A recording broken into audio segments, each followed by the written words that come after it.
Hello and welcome to our webinar for Intervention Post-Discussion Tasks. I'm Amy Siegel and I'm the Vice President here at ASA. And I'm Tina Wiseman and I'm a Strategic Planning Specialist working with all the schools. So we're going to shut off our cameras and just jump right in.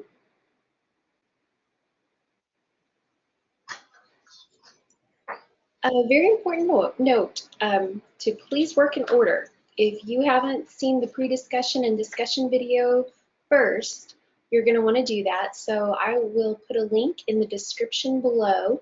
So if you're watching this on YouTube, you can click that and get over to the video you need to watch first. And right now, the person who is on deck is the intervention development point person, and that person facilitates selection, development, and online entry of interventions. That doesn't necessarily mean that that person is stuck doing all of that, but they are going to be the person who's in charge and makes sure everybody pitches in and gets this done. At this point, you've held your steering team discussion and you've selected those good interventions. So now what's next? In step one, you're going to review the intervention rubric. So here's the criteria for each intervention. And remember, each individual intervention will need to follow each one of these bullet points. And we're not going to go through and read all of these to you. And Amy's going to show you in just a little bit where each one of these are. But it is incredibly important that you really look through these. And I would print it out. I would have it sitting there beside me as you're writing the intervention so that you know that you're fulfilling each part of this. Let me show you where to get to that so that you can refer to it. And as Tina said, print it out. So down here, we're in post-discussion tasks. We're section 6. You've done your pre-discussion tasks. We're in post-discussion tasks. And you come down to review rubric items, just like always. Click that. And you'll notice at the top, interventions development. And there's a link to individual intervention criteria. And click that. And you can copy this. Oh, just highlight it all, copy it, paste it into whatever document works for you, and that way you've got them handy anytime you need them. There are some things that vary depending on if you're a Title I school, or it's mostly that. And so you may or may not have quite all of these, and that's another reason why we're not going to go through them, because not every one of them will necessarily apply to your school. But this is where they are in your rubric as always, and we really do encourage you to be very familiar with these as you're going into this work so that you know what the bar is.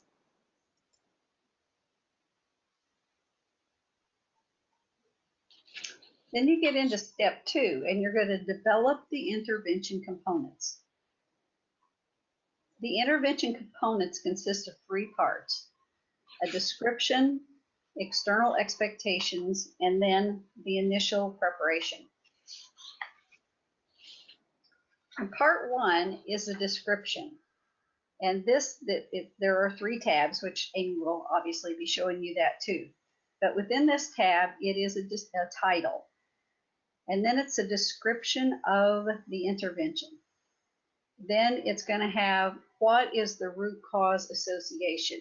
So it may be your local root causes, or it could be your external, which we'll get into here in a minute. It also asks for a student group or groups that are focused on this. It will check or ask you to check the ASA elements that you feel that this description serves in this intervention, an impact level, and an energy level. So when you get to the title, keep it short and keep it descriptive. Of all times, no points for creativity on this one. Clarity is key. Brevity is very important too. But if you feel that you can't be clear without being a little bit more wordy, can't be without being brief, make sure you're crystal clear with exactly what this is. Don't make it cute, just make it just basic. In the description, we want you to clearly explain the intervention the adults will implement. So the description should state which adults are involved, what the adults will be doing, and which specific student groups, if any, will be affected. This is your place to get wordy. Anything you're going to check on this tab should be explained in the description so it's easily evident how the intervention will work. We really want you to lay it all out here. So don't feel like there's any kind of word limit on this area, unlike the title.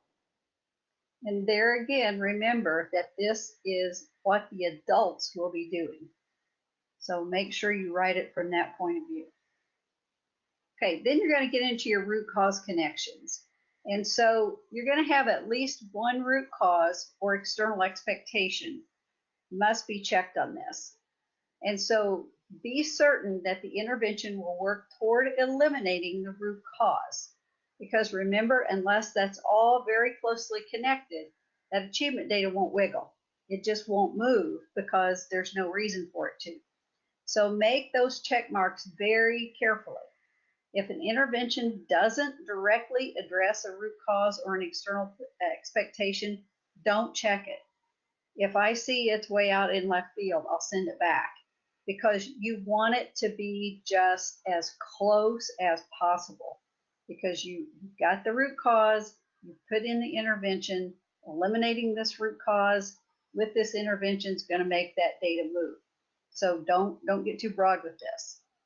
And then the external expectations are outside requirements that are to be addressed by the intervention or interventions. And we'll tell you a little bit more about that later. You may have a student group focus or groups focus. That's only if applicable. And so this must be appropriately selected based on the intervention description and the root causes targeted by the interventions.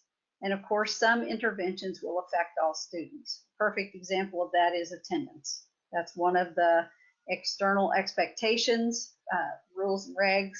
And so obviously that's going to affect all students having an attendance intervention.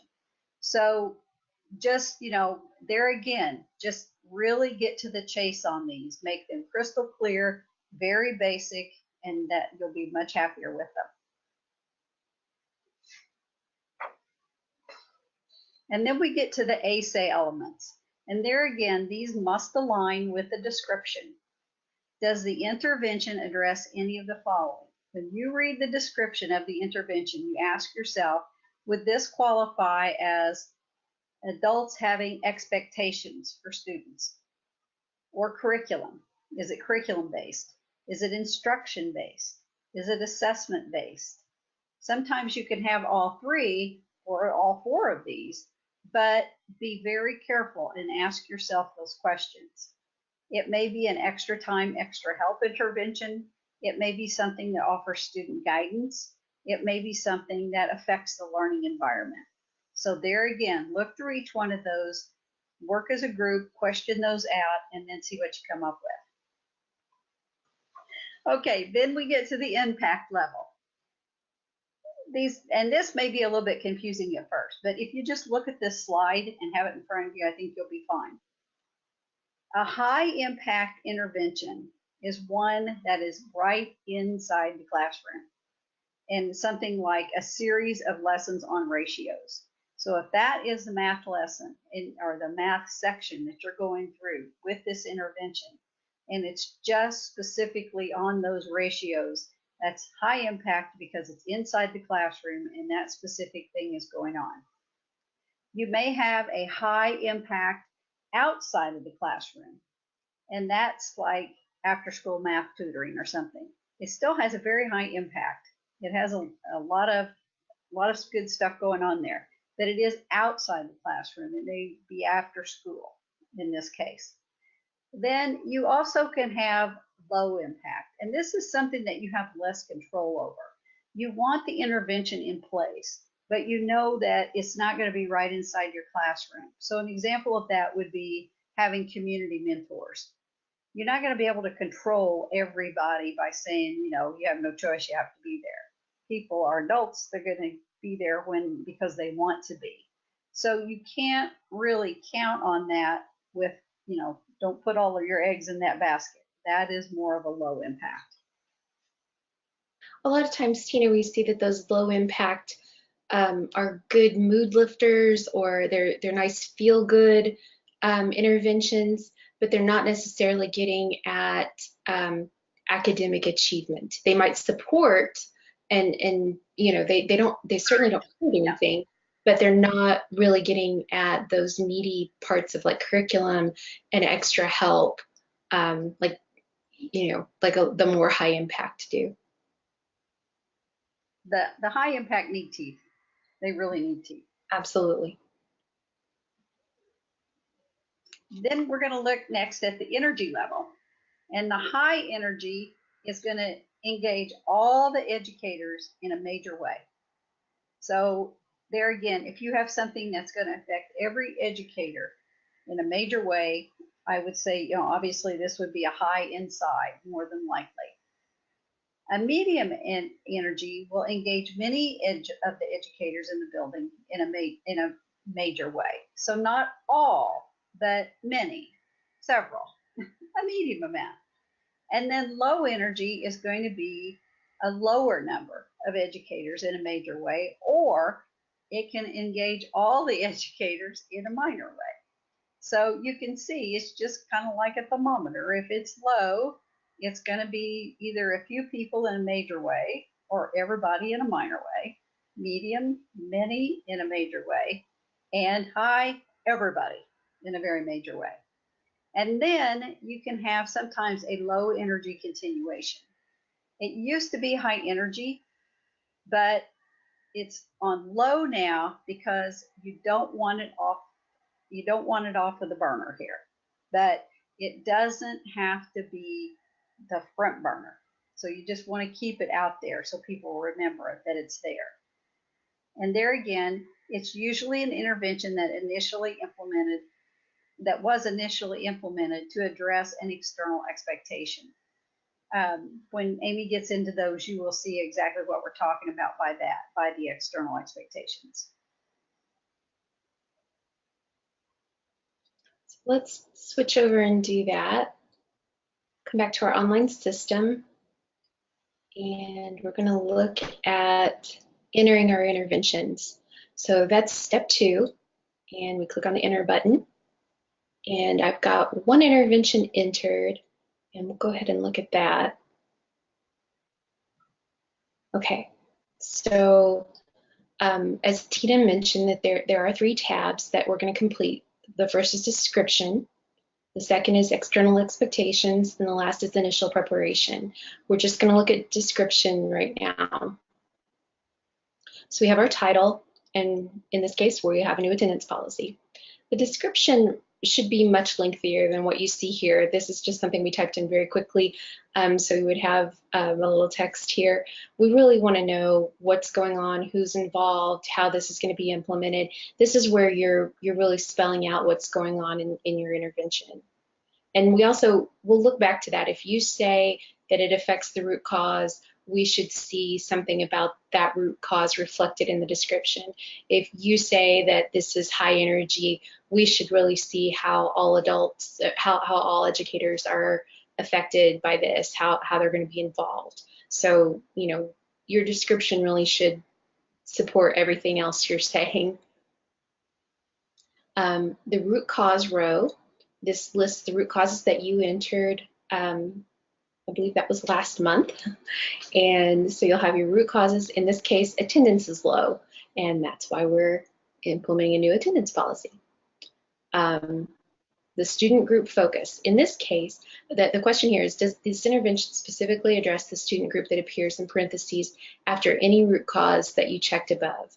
Well, we don't have a student group here, but let's say that we had checked that this was an extra help for math intervention. So we had checked free and reduced. So the answer could be yes to that. And then we just want to make sure that we have checked our student group as in this place as well. And that's kind of to remind us, if we're saying that if our intervention was addressing this root cause, there's not enough extra help for students struggling with math, and we've identified free and reduced lunch kids as a group that is especially hard hit by this, we want to make sure that you're thinking through how will we make sure that this intervention addresses those students. And that, again, should be in your description. Are we going to send extra information home to parents? Are we going to, if there's some barrier that keeps free and reduced lunch students from participating, what are we going to put in place to address that barrier? So think about these things carefully, make sure it's in your description, and make sure you've reflected in your selections. So because we're doing our attendance policy, we'll say that our answer to the student group focus is no, and that's also fine. Sometimes it doesn't have a student group focus, sometimes it's everybody. Our ASA elements. Does this intervention address any of the ASA elements? And in this case, because we're looking at a new attendance policy, I would say no. If we were doing a tutoring program for math, then extra help would be appropriate. If we were working with our teachers to make sure that we're having high expectations for all students, then we would check that. Okay. The impact area is outside the classroom. Of course, we're getting students into the classroom, but this is not something that's taking place inside the classroom. We're not asking teachers to do something different in our classroom. The energy level is, for this one, is low because it'll engage a few educators in a minor way. If we were doing like a big curriculum initiative, then it would be high. Okay. Then here you have a selection. If you remember from doing your research during your discussion preparation this month, then you'll remember that there was a database of searchable interventions.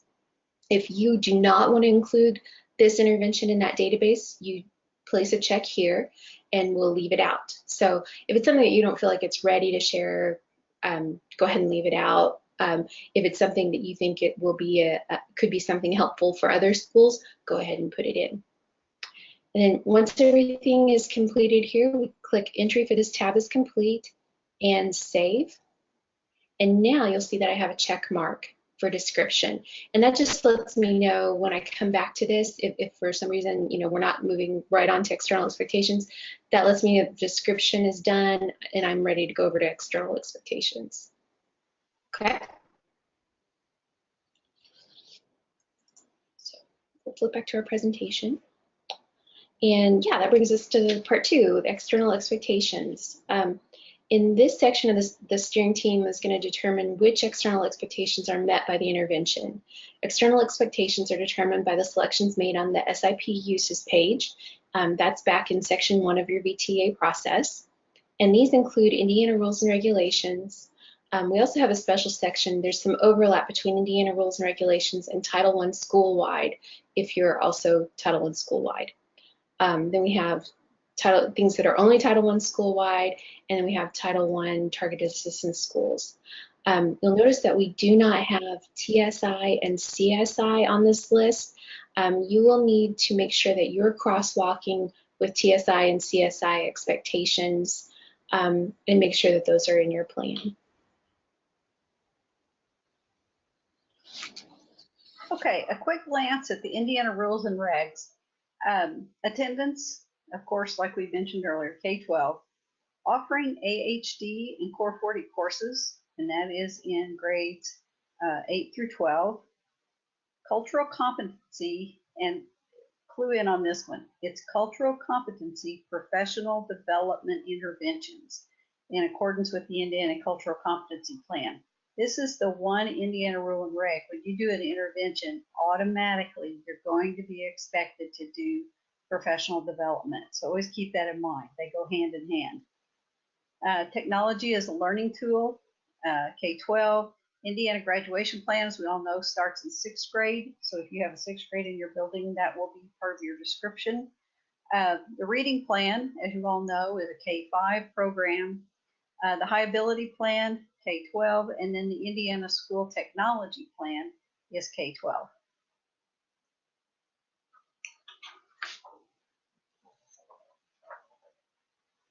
The Indiana rules and regulations for Title I school-wide, these are the ones that intertwine, like Amy just said.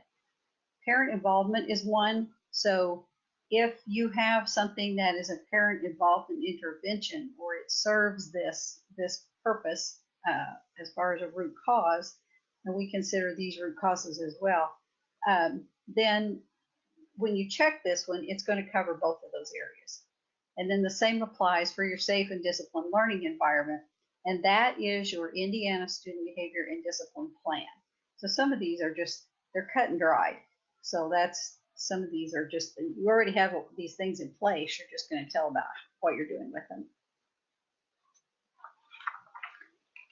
On Title I school-wide, this one gets pretty detailed, but you'll see once you start looking at it, whenever it talks about highly qualified teachers, it's going to be kind of clumped together there. So the instructional quality effectiveness, then the instructional quantity, so quality and quantity, the instructional needs assessment, and then you see recruiting and retaining highly qualified teachers, and then recruiting and retaining highly qualified paraprofessionals. And if you're in school-wide, you already know these like the back of your hand. So you're just going to apply them in where you would have these in your school improvement plan. When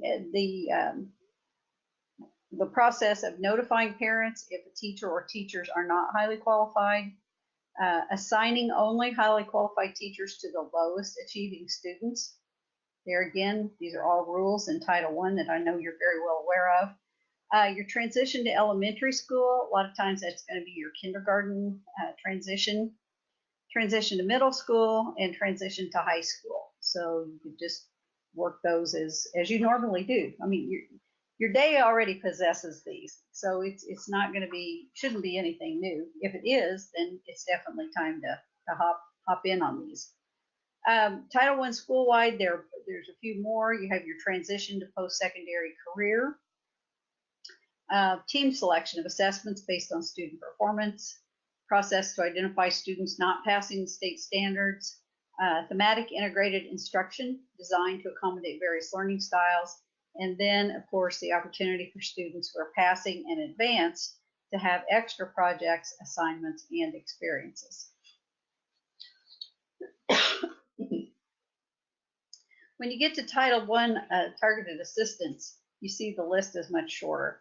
So that's just your recruiting and retaining highly qualified teachers, your transition to elementary school with your, a lot of times, kindergarten roundup screening process, your opportunities for students who are passing and advanced to have those extra projects, assignments, and experiences, instruction that strengthens the core academic program. There again, your reading plan, your math plans, and then providing accelerated high quality curriculum, including applied learning. So this kind of, this is going to just run the gamut on all of your students. So as you begin developing the interventions, don't fall into the practice of forming the intervention around external expectations. The interventions are first and most importantly formed based on eliminating local root causes. After this first draft of the description is written, then look to the external expectations and see where or if any of them will neatly fit and be utilized throughout the year by the intervention. Some external expectations can be standalone, some can be grouped, but be careful and show fidelity within the description. So what we're really trying to say is don't stretch it. You can always add an intervention to directly address the external expectation. So I know that a lot of those external expectations are things that you all have been doing for years since you've been required, since these requirements first came about. You just need to document them in your plan. So those are going to be low energy things that are already in place. You're just putting them in so that you have everything documented that you're meeting those external expectations. We want you to really focus and develop those high energy high impact interventions are the things that really address your root causes. This is the tab for entering the new attendance policies, external expectations. So when we go through these, the school that we're looking at, it has both Indiana rules and regulations as well as Title I school-wide. And so the first section has both of those. So because we're doing, in this example, a new attendance policy, we're going to involve parents, because at our school we found that attendance is often really more the send rate than it is the attendance rate. So we really have to involve parents in making sure that that happens. Obviously, it's also for the Indiana rules and regulations, it's addressing attendance. If we look through our list for Title I school-wide, I don't think we'd find anything here that we're really addressing with our new attendance policy. Okay, so we haven't stretched, but we know that we're involving parents. We know that we're hitting attendance, and those are the appropriate check marks. So we will click entry for this tab is complete and hit save. And now we have a check mark at the top of the external expectations tab.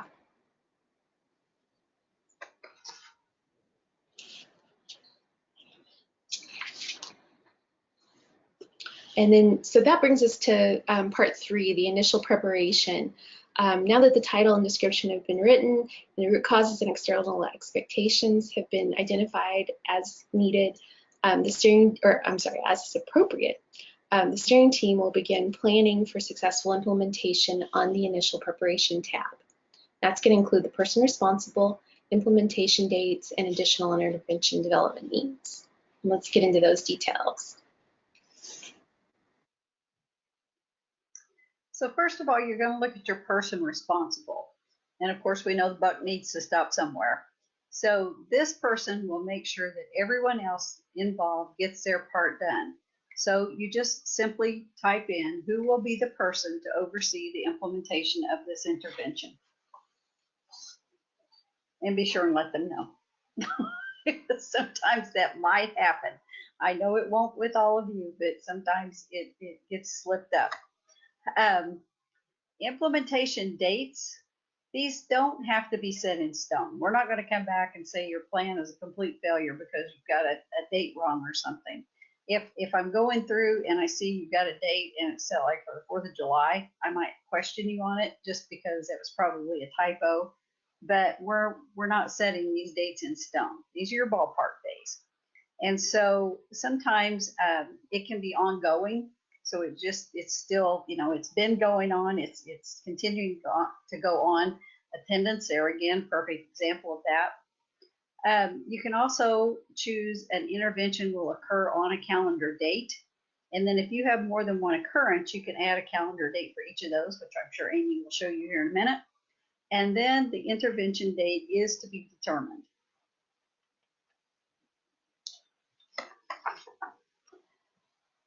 Your additional intervention development needs, there again, not set in stone. You'll be able to edit this in the preparation phase, but just use your best guess. I'll give you feedback. If I see something that a lot of times, 9 times out of 10, you'll just have missing material because it is so cut and dry when you get to this point that you'll be able to just drop in your information.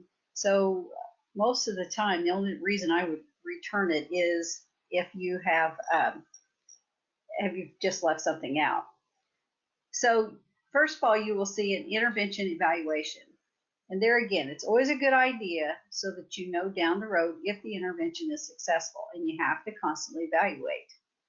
Professional development, some external expectations such as cultural competency require it. It should be included if you're asking adults to do something new. There again, it's no fun to be expected to be doing something and not have any training or any idea of how to go about it. So make sure and be kind to each other. And if there needs to be a little bit of professional development there or a lot, make sure you're accommodating to that. Resource securement, Will you need time? Will you need materials? Will you need meeting space? Will you need equipment? And you'll have a chance to list all this out.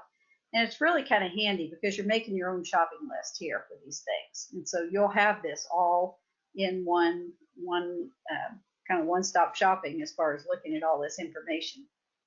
Then you'll actually enter in information on your funding securement. Will you need to pay for any of the resources identified? If you do, you can break that down accordingly. And then we also give you the option of other tasks. So if there's something that's not being covered with all of these other areas that's still needed, then you can drop it in under other tasks.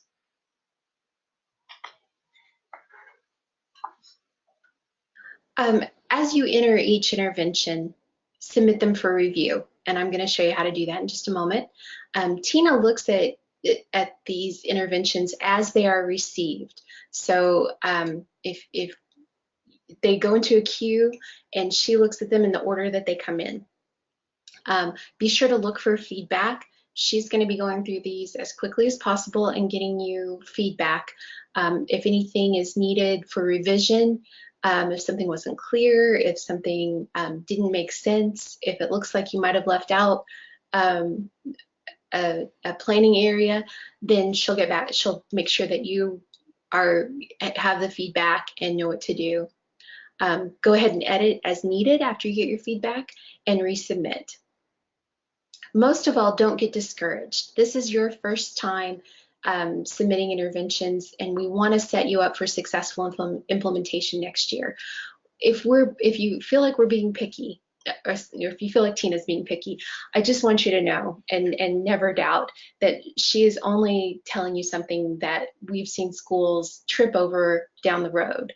We want everything to be clear. We want it to be a roadmap. We really want your implementation to go well. We also want to make sure that when you print out this plan, whoever you need to give it to sees everything that you have to have for successful planning at your school. We don't want anybody to say, well, you've missed, some Indiana rule and regulation. So we try to make sure that everything is covered. And it's just a time there's going to be a lot of communication, a lot of back and forth. As always, email Tina when you have questions. She can get back to you a lot faster that way.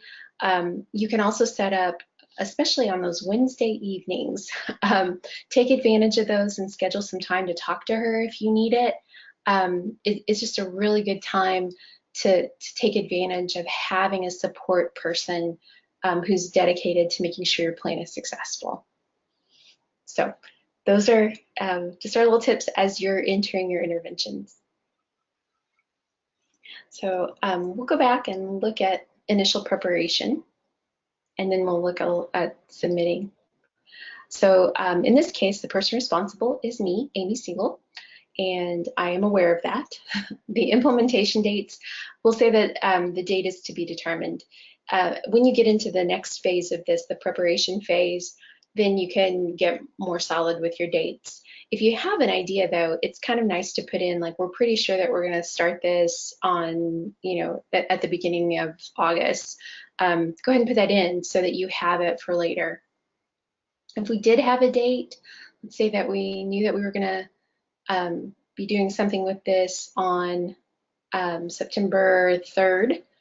And we were also going to do something with this. We were already aware on October 1st.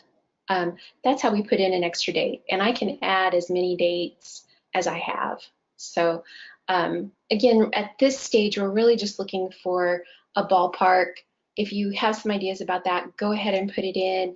If it's something that's ongoing, let's say like a new attendance policy, that's going to be something happening every day, then we can use ongoing, or if we don't know yet, we've got the last option, intervention date is to be determined. And then down here at the bottom, the additional intervention development needs.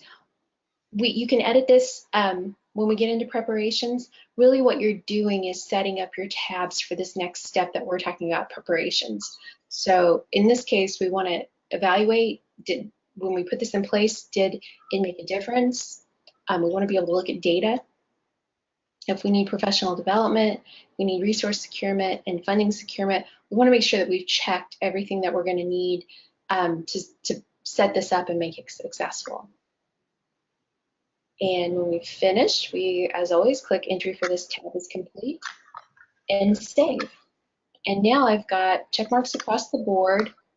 And if I go back to my interventions menu, I can submit this from here. And here's my name.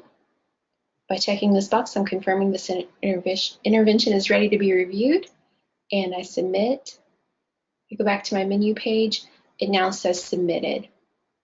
And this is where I will see the status of my interventions. If I go back to the process page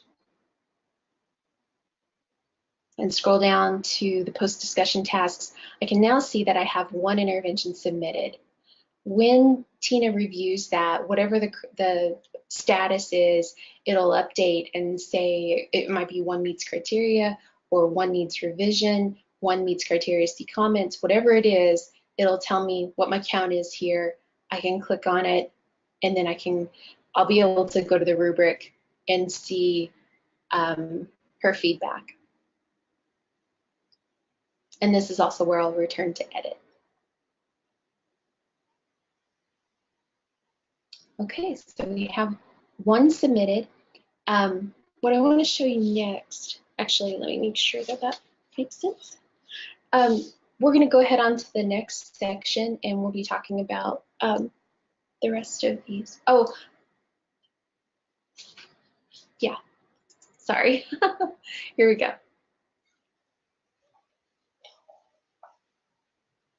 Okay, so now, here again, this is one of my favorite parts. This is almost up there with the root causes. So is checking the crosswalks. These things are going to be so incredibly helpful to you. So hang on here and we'll explain what these are. The crosswalks will tell you if you are missing anything from your plan. They may point to a need for more interventions, or they may indicate that something didn't get checked correctly. We very, very, very strongly recommend that you check those crosswalks as a team, and the more eyes and brains on them, the better. So the crosswalks that Amy has created here, and they're helpful. You have your root cause, and it's up against your intervention, so it's making that crosswalk there. You have the ASA elements. You have one for student groups. You have one for external expectations. You have one for energy level, and then you have one for the school improvement summary with your SMART goals and your root causes. So when she shows you these, you'll see in a minute what they look like.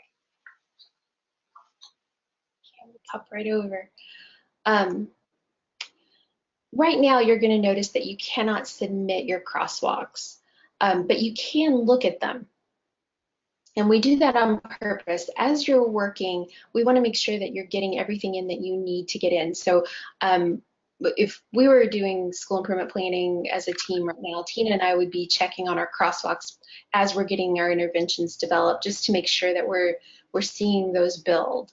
And so we make sure that those reports are available. We're going to talk about when you'll be able to submit them in just a little bit.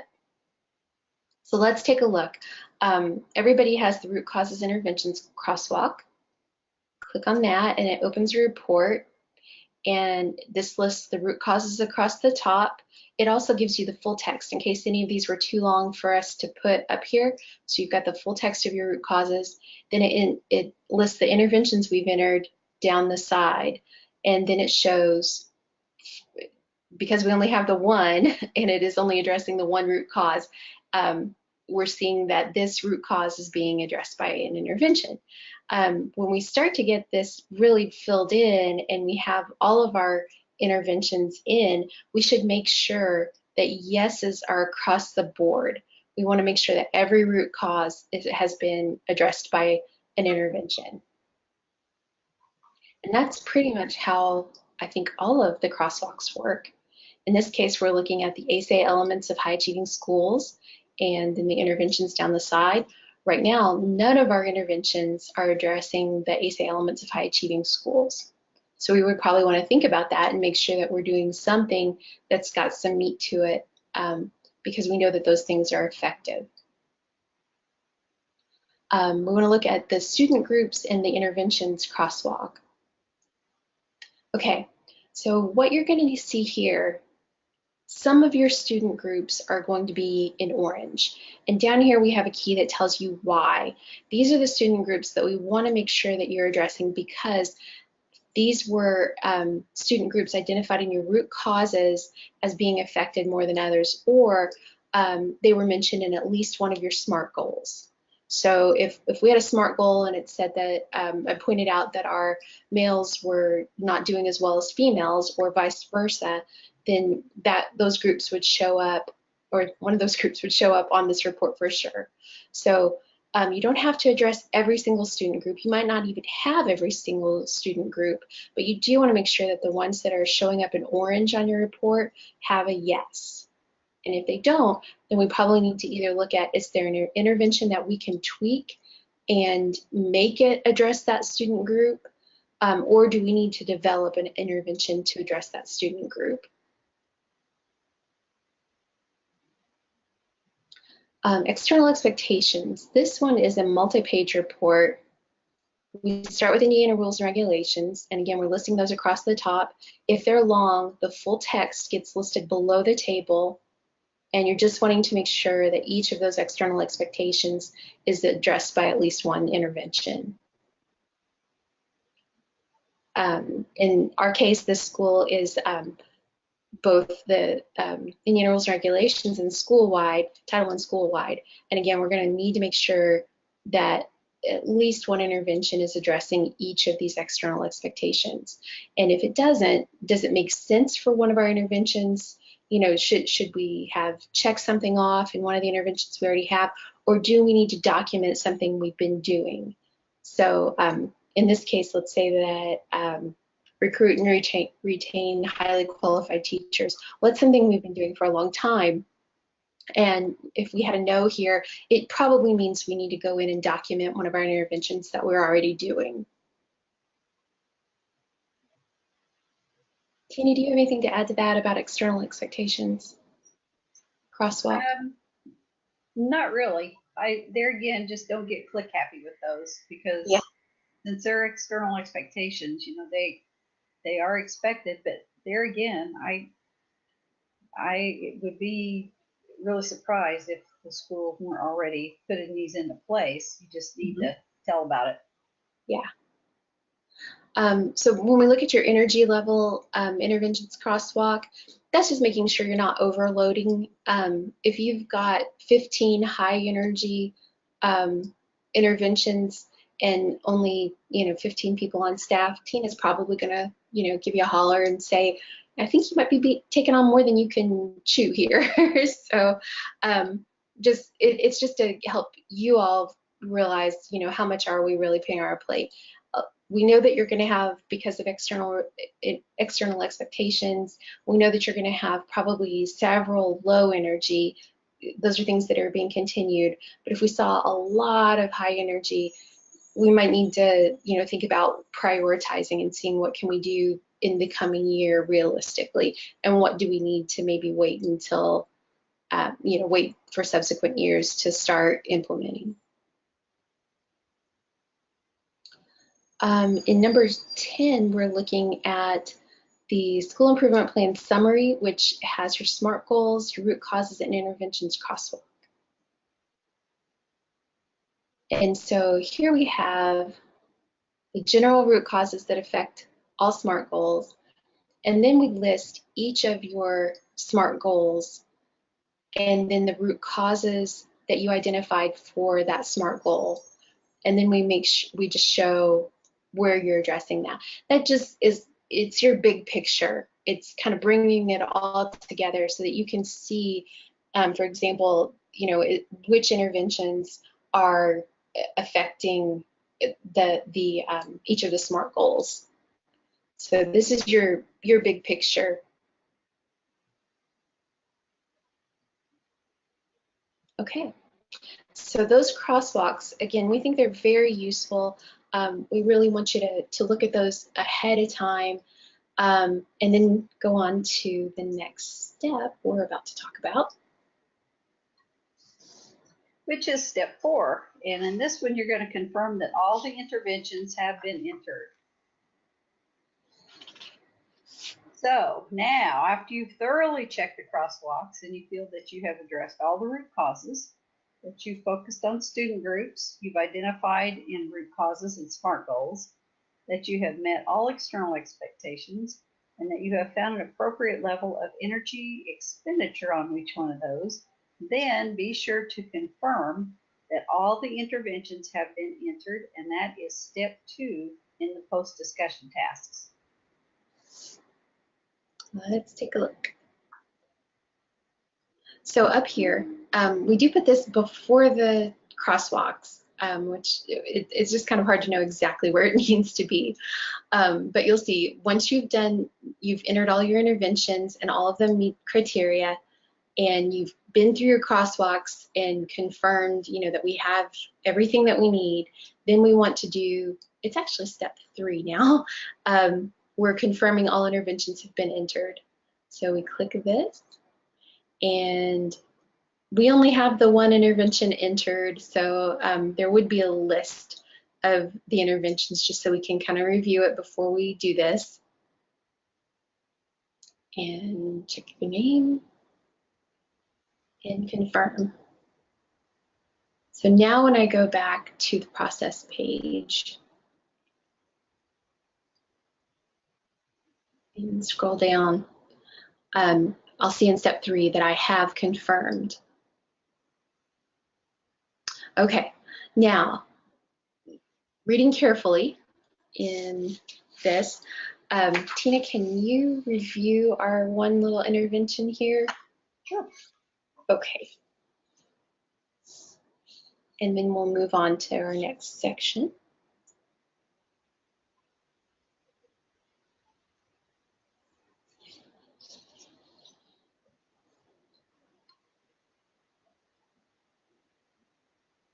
Alrighty.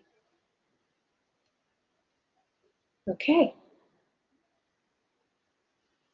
So our next section, in step 5, we're going to submit the crosswalks. And that goes, let me go straight over there. We'll refresh.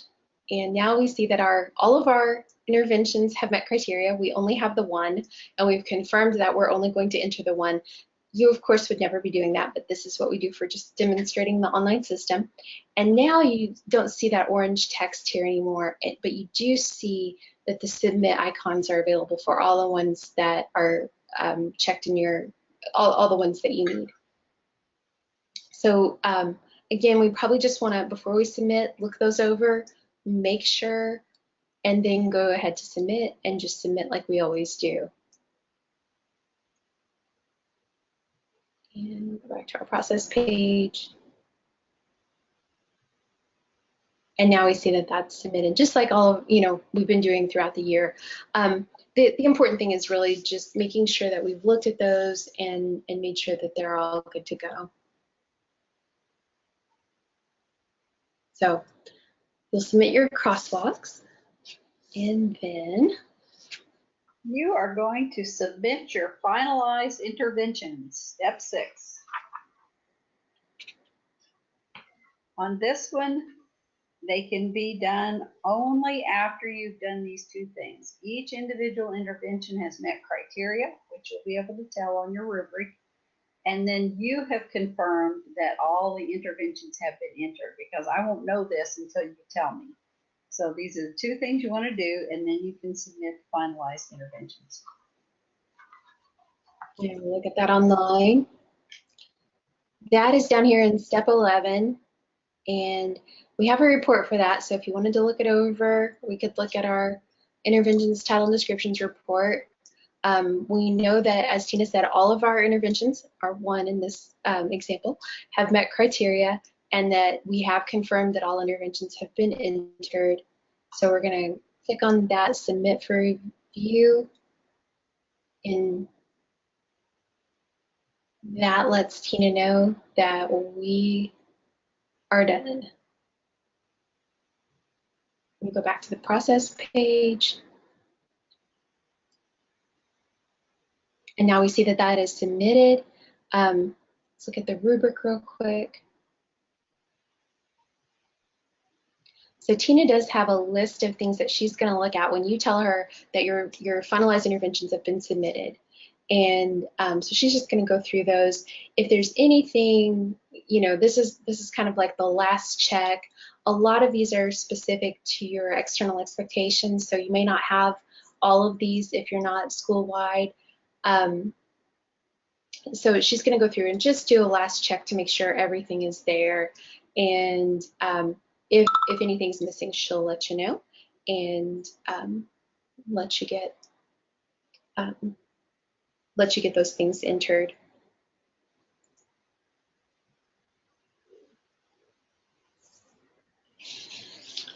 And that brings us to step 7, which is filing the intervention signature sheet.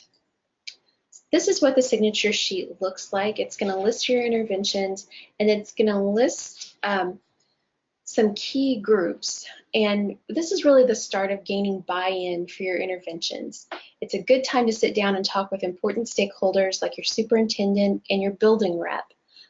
Be prepared to share your SMART goals, your root causes, and the full intervention reports, just in case they have any questions about how you came to these, why we're doing them. And it's, like I said, it's a good time for getting key stakeholders who maybe aren't on your steering team, getting them involved. So we do list a few key positions. We want to make sure that your principal is signed off. Your principal is probably on your steering team. We want to make sure that a teacher has signed off, a student, a parent, and someone from the school board. We often find that schools at this point that our steering teams will take this to their superintendent so that you've got early support. If your superintendent is saying, well, you've kind of forgotten a few of our corporation-wide initiatives and I'd like to see those in your plan, you can go ahead and get those in your plan. That's a great time to talk about it and not when everything is done. We have also had schools who have had all of their students sign off on this. That's usually more after next year when you've involved your student body. And but they just find that it's a great way to bring the kids in as part of this. So, but this year, you know, just think about the key stakeholder groups that maybe haven't been involved, that you want to make sure they're supporting your plan. And just make sure that you have this on file someplace so that, you know, it's just a good thing so that if anything does come up later, you can say, hey, we've got your signature here. You signed off and said that you supported this. So, and I'll show you where to get that. Back on our process page. Scroll down. This is the last thing in our post-discussion tasks, and it's right there. And we just print that out and get our signatures. You can add as many of these as you like. If you wanted to have different stakeholder groups, you can also make your own if this form doesn't work for you.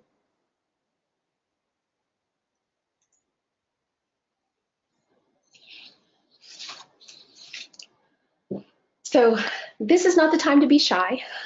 This is all big, important work. And if you need help or if you need advice, if you want to run something past somebody who's been here and knows what they're doing, get in touch with Tina. Please do. I'll be here. Just remember that while you're working on your interventions, our other schools are working on their interventions. And so the telephone does tend to get tied up this time of year. You're welcome to leave a message if you want to, and I'll, of course, get back to you on that. Sometimes it's just easier for people to leave me an email. They can be as descriptive as possible, and you can kind of practice writing an intervention. You can just get direct and to the point. Sometimes I can get back with you a little bit quicker on that because I'll be sitting here looking in the queue and trying to keep it going. So sometimes I'll take out time to just do that, and the phone calls tend to kind of stack up sometimes. So whatever works best for you, I'll be here, but just bear with me on some of this. And if you can't get the quick answer that you want on the phone, then just try a quick answer on email. Sounds great. Thank you all so much. Thanks a lot. Good luck.